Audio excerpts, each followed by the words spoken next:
Kita beralih ke informasi lainnya. Hari ini Mahkamah Konstitusi membacakan putusan sela atau dismisal perkara perselisihan hasil pemilihan umum PHPU pemilihan kepala daerah Pilkada 2024. Persidangan beragendakan pengucapan ketetapan dan putusan terhadap 158 perkara perselisihan hasil pemilihan umum gubernur, bupati, dan wali kota.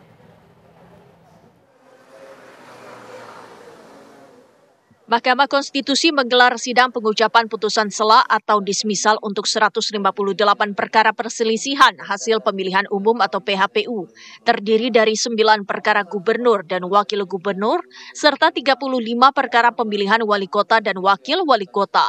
Kemudian ada 114 perkara pemilihan bupati dan wakil bupati. Sidang dipimpin oleh Ketua Mahkamah Konstitusi Suhartoyo dan diikuti oleh 8 hakim konstitusi lainnya, yakni Saldi Isra, Arif Hidayat, Eni Nurbaningsi, Guntur Hamzah, Anwar Usman, Ridwan Mansur, dan Daniel Yusmik. Pertama-tama agenda persidangan pada pagi hari ini adalah untuk pengucapan ketetapan dan putusan. Oleh karena itu, pertama kami perlu tegaskan, kami tidak akan mengecek kembali kehadiran Ibu Bapak sekalian, para pihak, baik pemohon, termohon, pihak terkait, dan dari Bawaslu, karena tadi sudah ada pemeriksaan dari pihak petugas sidang maupun kepaniteraan. Kemudian yang kedua, yang perlu kami sampaikan juga, pada pengucapan ketetapan dan putusan ini, kami dari Majelis Hakim hanya akan menyampaikan atau mengucapkan pada bagian-bagian pokoknya saja. Sidang putusan dismisal akan menentukan perkara mana saja yang akan berlanjut ke tahap pembuktian dan pemeriksaan para saksi dan mana yang dihentikan. Usai persidangan, salinan selengkapnya dari masing-masing ketetapan dan putusan akan dikirimkan dari MK kepada pihak terkait dan Bawaslu serta akan diunggah di laman resmi Mahkamah Konstitusi. Dari Jakarta, tim TV One mengabarkan. Bagaimana perkembangan jalannya persidangan putusan sela sengketa Pilkada 2024? Ya, kita tanyakan kepada rekan kami, ada Zinka Nela dari Gedung Mahkamah Konstitusi. Zinka, ada keputusan apa saja yang sudah dihasilkan dari sidang putusan sela ini? Silakan.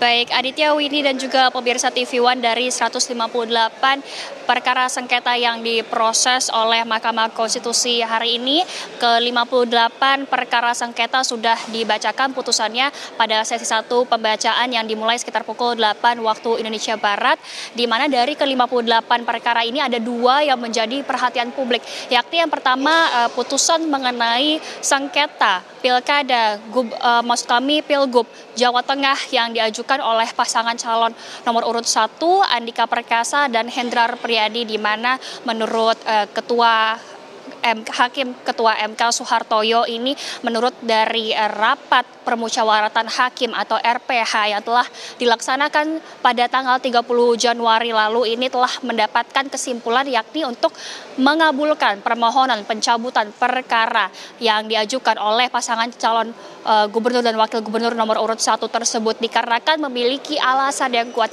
Diketahui memang Andika dan Hendri ini meminta pencabutan dari permohonan mereka dikarenakan tidak ingin adanya perpecahan atau membuat situasi tidak kondusif di antara masyarakat Jawa Tengah, karena mereka merasa akibat dari Pilgub kemarin ini ada kubu-kubu yang terlahir, sehingga untuk menghindari hal tersebut maka mereka meminta untuk mencabut perkara mereka dan sudah dikabulkan oleh Hakim Ketua MK Suhartoyo. Adapun memang perkara ini sudah bergulir, sebelumnya sudah dilaksanakan sidang perdana pada tanggal 9 Januari lalu, namun pada tanggal 13 Januari 2025 Andika dan Hendri ini kemudian menandatangani permohonan untuk pencabutan. Dan yang kedua ini datang dari sengketa Pilgub Sumatera Utara yang diajukan oleh Edi Rahmayadi dan Hasan Basri, di mana MK secara resmi telah menolak gugatan dari mereka berdua. Di antaranya ini adalah soal banjir yang dikatakan menyebabkan partisipasi pemilih rendah, dan juga ini MK sendiri telah menekankan bahwa KPU sebagai pihak termohon telah melaksanakan tugasnya sesuai undang-undang dengan mengadakan pemilihan, maksud kami pemungutan suara susulan dan pemungutan suara lanjutan, sehingga adapun partisipasi pemilih yang masih rendah tersebut bukanlah kesalahan atau kelalaian dari pihak termohon atau KPU, dan juga dalil-dalil lainnya yang diajukan oleh pasangan tersebut juga ditolak karena dirasa atau dibuktikan tidak relevan oleh Mahkamah Konstitusi. Dan juga berdasarkan fakta-fakta hukum yang telah dikatakan, maka proses perkara sengketa ini tidak akan dilanjutkan pada sidang pembuktian. Sementara demikian, Aditya dan Windy, kembali ke Anda di studio. Baik, terima kasih Zinka Neila atas laporan Anda langsung dari Gedung Mahkamah Konstitusi Jakarta.